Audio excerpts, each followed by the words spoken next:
আশাতের জিন বাক্স। এই ঘটনার সমস্ত চরিত্র, স্থান, কাল সবটাই কাল্পনিক। কোনো জীবিত বা মৃত ব্যক্তি বা কোনো সম্প্রদায়ের কুসংস্কার, সংস্কৃতি ও ধর্মীয় ভাবাবেগের সাথে এর কোনো মিল খুঁজতে যাবেন না। এটি শুধুমাত্র বিনোদনের উদ্দেশ্যেই নির্মিত। আসাতের জিন বাক্স নিয়ে বিব্রত জড়িত প্রায় সবাই। নিশান পাটা কি সবটা জানে, নাকি মহারাজ খগেন? এবার করবেন রহস্য উন্মোচন। জানতে হলে ভিডিওটি শেষ পর্যন্ত দেখতেই হবে, কারণ ভিডিও শেষে রইল আগের পর্বের সঠিক উত্তর ও উত্তরদাতাদের নাম। আর এ পর্বের নতুন প্রশ্ন, ৯৫তম পর্ব।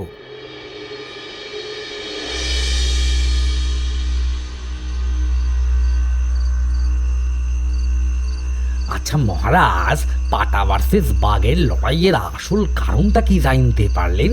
এতগুলা লোক এভাবে বেঘুরে প্রাণ হারাইল কেন? তা কি বোঝন গেল কিছু? দূর অতীতের গর্ভে পড়ে থাকা তথ্যগুলো একটা অদ্ভুত খবর দিচ্ছে, কিন্তু সেটা কোনো নিরেট প্রমাণ সামনে এনে দিতে পারছে না। আমাকে একবার মিস্টার পাটার সাথে কথা বলতেই হবে, জানতে হবে আমার পাওয়া তথ্য ভুল কিনা। ও মহারাজ, কি সে তথ্য জানতে পারি কি মহারাজ? একটা বাক্স, এইটুকুই জানতে পারলাম। সেই বাক্স কোথা থেকে এলো তাও কিছুটা জেনেছি। সেই খবর পাটাদের পরিবারের লোকেরা ছাড়া আর কিন্তু কেউ জানে না। তাহলে উপায় মহারাজ, কি করবেন মহারাজ? পাটা বংশের উত্তরসূরি নিশান পাটার ইন্টারভিউ নিতে হবে। সে কি, নিশান পাটা তো জীবিত লোক, তাহলে ইন্টারভিউটা হবেই করে মহারাজ? পাটার পূর্বসূরি কারো সঙ্গে যোগাযোগ করলে হয় না? তারা পরমাত্মায় মিশে গেছে, ভূত হিসেবে তারা নেই বোধহয়। একজন আছে সেভেল পাটা, কিন্তু সেও যে ওই বাক্সটার জন্য পাগল হয়ে গেছে, সেই পাগলের কাছ থেকে কিছুই জানা যাবে না। তাহলে মহারাজ, ভূত হয়ে সরাসরি মানুষের সাথে? আমি একটা উপায় ভেবেছি, দেখি কাজে লাগে কিনা। নিশান পাটা ও তার সেই নাতি অতনু পন্থ মর্নিং ওয়াক করছে। অতনু নিশানের কেউ নন, বন্ধুর নাতি, কিন্তু ছেলেটির বুদ্ধি, সাহস নিশানকে মুগ্ধ করে। ছেলেটি কম্পিউটার সায়েন্স নিয়ে পড়াশুনো করছে এবং পাটার কোম্পানির সার্ভার হ্যাক হওয়া থেকে বাঁচায়। তারপর থেকে ক্রস অসম বয়সী দুজন বন্ধু হয়ে ওঠে। অনেক বিষয়ে দুজন পরামর্শ করেন। কি বলছো দাদু? সীমাগড়ের লোকেরা এরকম অদ্ভুত ব্যবহার করছে কেন? ওখানে গিয়ে নিজের চোখে দেখলাম, তাই ভাবছি এর পেছনে কি এমন কিছু আছে যা আমাদের পরিচিত গণ্ডির বাইরে?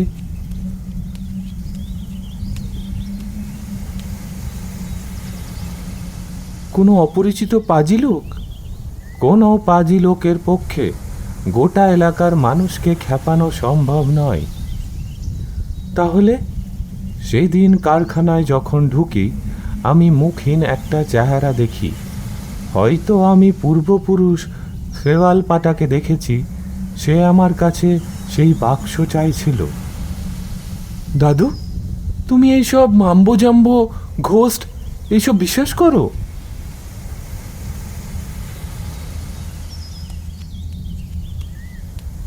তোরা যে প্যারানর্মাল অ্যাক্টিভিটির কথা বলিস, সেটা কি?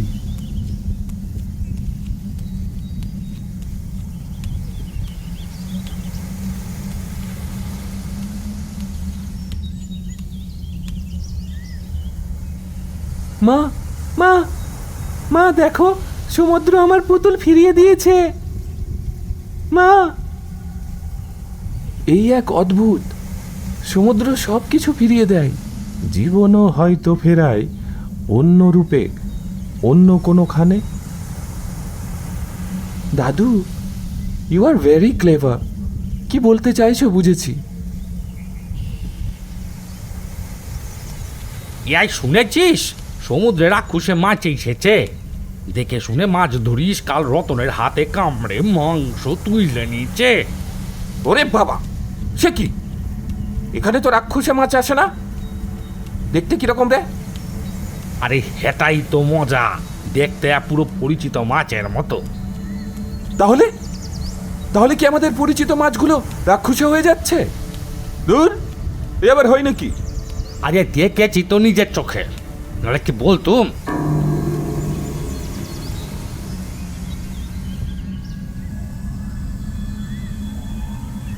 এই কুষ্টে রাক্ষসে মাছ এলো কি করে?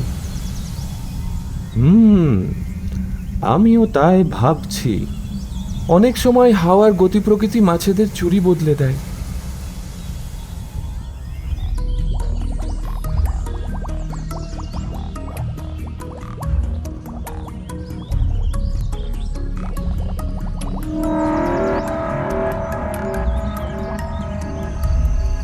কি অদ্ভুত দিদি, ব্যাপারটা সত্যি ভাবিয়ে তোলার মতো।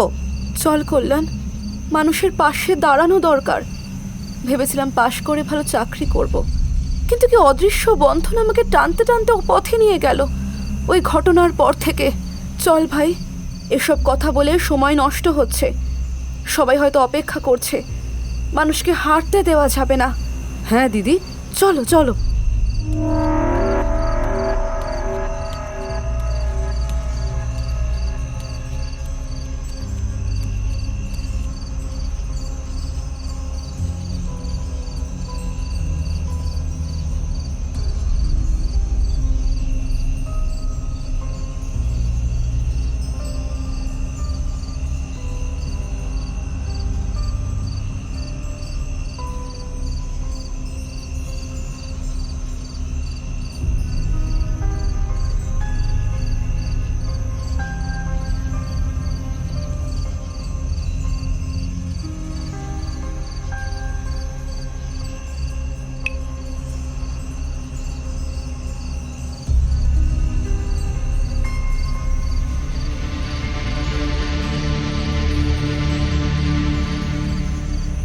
আপনি কে? আমি ভূতদের মহারাজ খগেন, মহামান্য পাটা সাহেব। আপনার কাছে খুব জরুরি প্রয়োজন রয়েছে আমার। ভূতেদের মহারাজ? কি বললেন? I mean ghost? আপনি ঠিকই ধরেছেন, তবে আমি ক্ষতিকারক নই। ভূত এবং মানুষ দুই সমাজেরই স্বার্থে একটা বিশেষ বিষয় আমার জানা দরকার। আমি কি সত্যি দেখছি না স্বপ্ন? স্বপ্ন। কারণ স্বপ্নে মানুষ সব জগৎকে কানেক্ট করতে পারে। অন্য জগতের বাসিন্দারাও মানুষের সাথে যোগাযোগ স্থাপন করতে পারে, যদিও বিষয়টা খুব কমপ্লিকেটেড। কিন্তু আমার কাছে কি জানতে চাইছেন? বাক্সটার ব্যাপারে, যে বাক্স আপনাদের পারিবারিক সম্পত্তি। কিন্তু আপনি সে কথা জানলেন কি করে? আমরা ভূত, আমাদের ক্ষমতা মানুষের থেকে অনেক অনেক গুণ বেশি। তাহলে নিশ্চয়ই জানেন সেই বাক্স এক ভয়ঙ্কর ঘটনায় সমুদ্রগর্ভে তলিয়ে গেছিল। এও জানি সে বাক্স কোনো অনধিকারীর হাতে গেলে জগতের পক্ষে ভীষণ ভয়ানক ও অনিষ্টকারী হয়ে উঠবে। শুরু হয়ে যাবে নিরপরাধের সংহার। এত কিছু জানলেন কি করে? Library source of light. কিন্তু স্যার, আমার প্রশ্ন হলো, এই খতরনাক অথচ দুষ্প্রাপ্য জিনিসটার খোঁজ আপনারা আর করলেন না কেন? সেই জিনিস কি আদৌ সমুদ্রগর্ভেই রয়েছে, না অন্য কারুর কাছে আছে? তা জানতে সচেষ্ট হলেন না কেন? আর যদি তা পৃথিবীর গর্ভ থেকে উঠে তাণ্ডব শুরু করে, তাহলে তো তার জন্য আপনারাই দায়ী হবেন। না না, আমি ওটার সম্পর্কে আগ্রহী নই। ওটা আমাদের বংশের অভিশাপ। কিন্তু যে দেশের বাণিজ্য বিমানের পাইলট, যে ছোট ছেলেটা দেশের মানুষকে স্বপ্ন দেখাতে চেয়েছিল, সেই দেশকে জেনে শুনে ধ্বংসমুখে কিভাবে ছেড়ে দিতে পারে? আমার মনে হয় সেই শক্তি আর সমুদ্রগর্ভে নেই, কোনো অনধিকারের হাতে চলে গিয়েছে। কিন্তু আমার প্রশ্ন হলো, সেই ব্যক্তি কে, কি করে সেই বাক্স তার হাতে গেল? এত কিছুই যখন জানেন, তখন আমার পূর্বপুরুষ সেভাল পাটার কথাও নিশ্চয়ই জানেন। সেই নাবালক অতৃপ্ত প্রেত আজও সেই বাক্স খুঁজে বেড়াচ্ছে। আপনি তো ওই জগতেরই মানুষ, জানেন নিশ্চয়ই। জানি, কিন্তু সে সেই বাক্স নিয়ে কিছুই জানে না। জানলে আজ বাক্সের খোঁজ করতো না।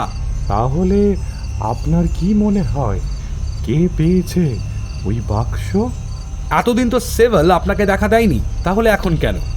আপনার সীমাগড় বিমান ফ্যাক্টরির ওখানে মৃত্যু মিছিল শুরু, এদিকে সেভেল পাটার আপনাকে দেখা দেয়া সেই একই সময়। এ থেকে আপনার কি মনে হয় বলুন তো? কি বলতে চাইছেন? বলতে চাইছি, বাক্স বেশি দিন আগে বাইরে আসেনি এবং এসেই সে শুরু করেছে তাণ্ডব। মনে হচ্ছে আপনি সত্যি বলছেন। সে ক্ষমতালিপ্সু, রক্ত আর ক্ষমতা তার খেলা করার জিনিস। তাই যেখানে অর্থ প্রতিপত্তি আর ক্ষমতার খেলা, সেখানেই তার উপস্থিতি স্বাভাবিক। তার মানে বাক্সটা এখন আমার ফ্যাক্টরির আশেপাশে কোথাও আছে। আর বাক্সের অধিকারীও ওখানেই আছে। আর একটা কথা, আমার মনে হয় আপনি পুরো গল্পটা অতনুকে, মানে আপনার নাতিকে বলেননি বোধ হয়। সেটা হলো এই ক্ষমতা দানবকে চিরতরে কিভাবে নিষ্ক্রিয় করা যায় সেই কথা। না না, বলিনি। সেটাও আপনি জানেন? আমি জানি বই থেকে জানা বিদ্যায়, কিন্তু আপনি সে তথ্য ঠিক কিনা এখনই বলুন। দুই দানবের মধ্যে ভালো দানবটি ঘুমন্ত অবস্থায় থাকে, তাকে জাগিয়ে তুলতে হবে। যদি সেই অনধিকারীর সন্ধান পাওয়া যায়, তখন তাকে সঙ্গে নিয়ে একসাথে ওই ভালো দানবকে আহ্বান করতে হবে। জাগাতে হবে শুভ বুদ্ধি, সচেতনতা, প্রগতির প্রতীক সেই জিনকে। তবেই এই শয়তান মরবে। ঠিক বলেছেন, কিন্তু কে সেই নতুন অনধিকারী?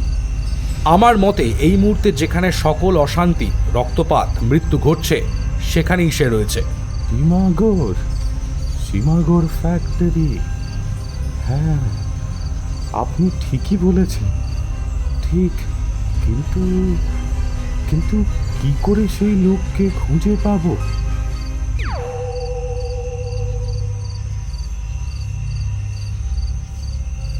মহারাজ মহারাজ মহারাজ হ্যাঁ?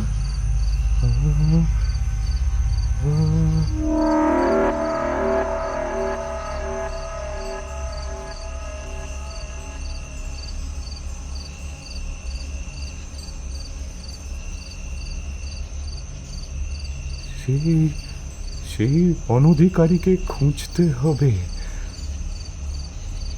সকাল হলেই আমি সীমাগড় যাব।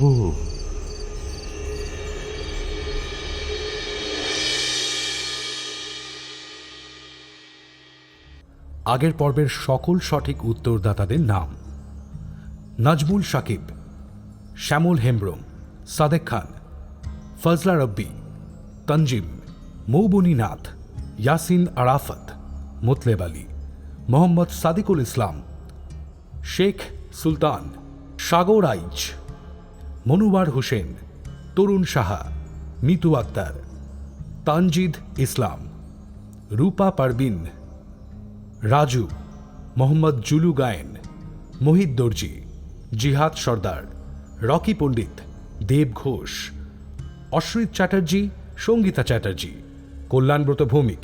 সকল সঠিক উত্তরদাতাদের জানাই অনেক অনেক শুভেচ্ছা ও আন্তরিক অভিনন্দন।